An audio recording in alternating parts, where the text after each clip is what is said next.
아쿠아포닉스입니다.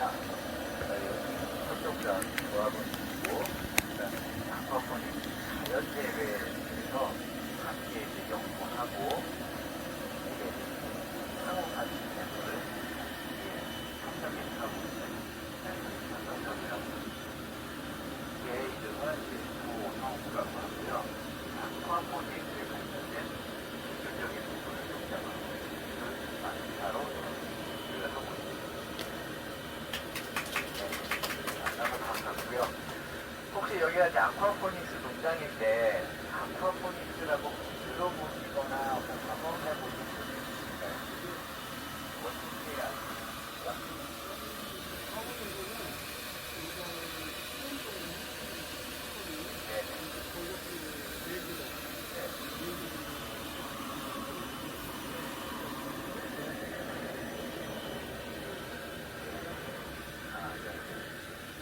저희들은 이제 한번 맨날 아쿠아포닉스를 하니까 잘 아는데 어떤 분들은 생소하신 분들도 있고 해서 한번 여쭤봤고요. 저희 이제 아쿠아포닉스라는 것이 뭔가를 이제 설명해 드리면 원래 유계는 한 3,000년 전부터 아쿠아포닉스가 있었다라고 말씀을 드릴 수가 있어요. 사람들이 호숫가나 연못에서 이런 작물들을 재배하면서 키워왔다는 거죠. 그때는 이제 아무런 아쿠아포닉스는 개념 없이 연못이나 호수에서 근처에서 작물을 재배해보니까 식물이 잘 자라더라 하는 그 홍시가 있었고요. 저희 아쿠아포닉스는 처음에 시작은 양식업을 하시는 분들한테 여기에서 이제 처음 시작이 됐다고 보시면 됩니다. 이게 크게 이제 미국에서는 양식업자들이 물고기를 기르게 되는데 물고기를 기르면서 이제 빨리 생산하고 많이 생산하기 위해서 사료들을 많이 물고기들한테 주면서 물이 빨리 이제 오염이 되는 거예요.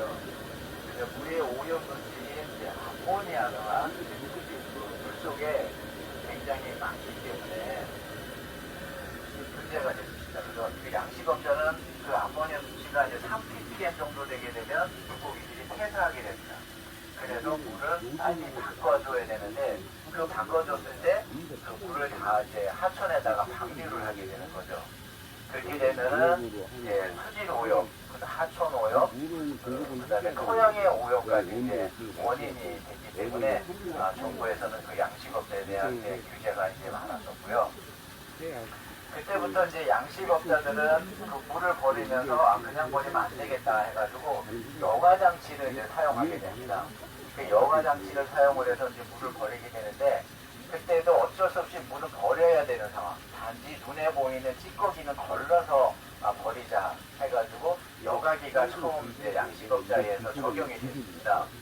하지만 그 물속에는 아직도 그 오염의 물질들이 있기 때문에 계속 지속적으로 그 하천에다가 방류하는 그런 그 상태가 됐었죠.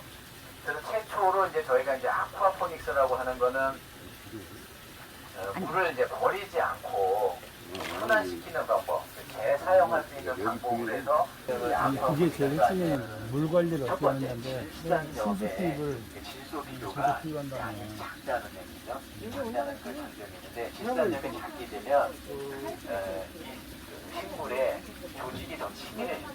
살이 있고 우리가 이제 뭐 뼈대나 이런 피부 조직이 있지 않습니까? 질산염은 살을 찌우게 하는 영양소인데 그 질산염이 작게 되면 살은 빠지고 조직, 섬유 조직이 이제 얘네들이 더 잘 자라게 되는 거죠. 그러면 이제 씹었을 때 그 조직에 씹는 맛이 그런 식감이죠. 아삭아삭한 맛이 있기 때문에 사람들이 맛있게 느껴지고 두 번째는 이제 살이 많으면 향이 고유의 향이 없어집니다. 이 향은 이 식물의 조직, 표피 조직에, 섬유 조직에서 나오는 향인데 살이 많으면 향이 없어지잖아요. 근데 저희들은 이제 그런 조직이 단단하게 있기 때문에 씹을 때 아삭아삭하고 상추 고유의 향이 느낄 수 있기 때문에 드시는 분들이 옛날 쌈채소 먹는 것 같다 그런 말씀을 하시더라고요. 네. 질산염을 많이 주면 채소는 크게 농촌에서는 네, 살이 찌는 건데요. 이렇게 그걸 되면 뽑아서 딱 넣으면 경제성이 썩어요. 없어. 근데 농촌에서는. 저희들은 그냥 낙엽이 돼버려요. 말라서 또 우리 산에 가면 이파리들이 낙엽이 되면 썩지가 않잖아요. 그런데 땅속에서 이게 미생물이 부식하고 저희들은 힘들어지고 썩지 않고 그냥 그 자리에서 말라서 없어지는 그런 거예요.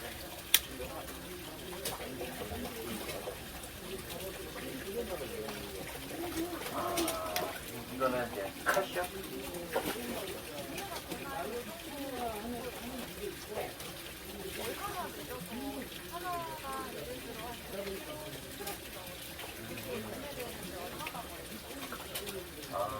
저기 이제 이제 해각이 칼슘으로 이제 분해가 될 때는 산이 필요합니다.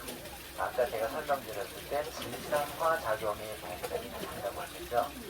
이 박테리아가 질산화 작용에 의해서 질산이 발생이 됩니다.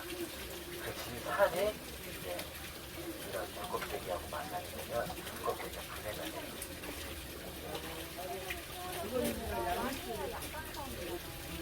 예, 중성입니다. 저희들 중성으로 7에서 7.2도 그렇죠. 네, 얘네들은 산이 되죠. 산이 되면서 반응을 해서 중화가 됩니다. 제가 중화 과정을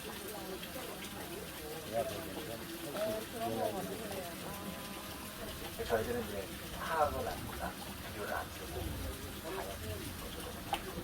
부족하는 부분들은 채워줘야 이제 식물이 잘 자라요.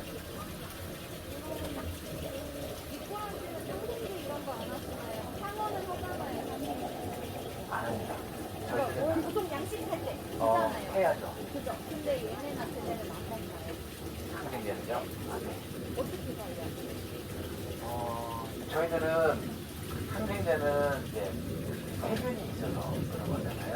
근데 세균이 있어서라고 하는 답변보다 미생물은 다양하게 있는데 하나가 우세하게 되면 그게 병이 되는 거예요. 예를 들어서 물고기가 병을 일으키는 세균들은 많이 있습니다. 근데 어느 시간이 되면 그게 우세하게 되는 거예요. 그러면 그것이 이제 물고기를 병들게 하는 거거든요. 근데 그 방법은 뭐냐면 그 좋은 미생물과 나쁜 미생물들이 균형을 서로 싸우고 있는 거죠. 그러니까 어느 하나가 우세하지 못하게 다른 미생물들이 균형을 이루어주죠. 자연은 그래서 생태 복원이 되고 유지가 되는 거거든요. 마찬가지입니다.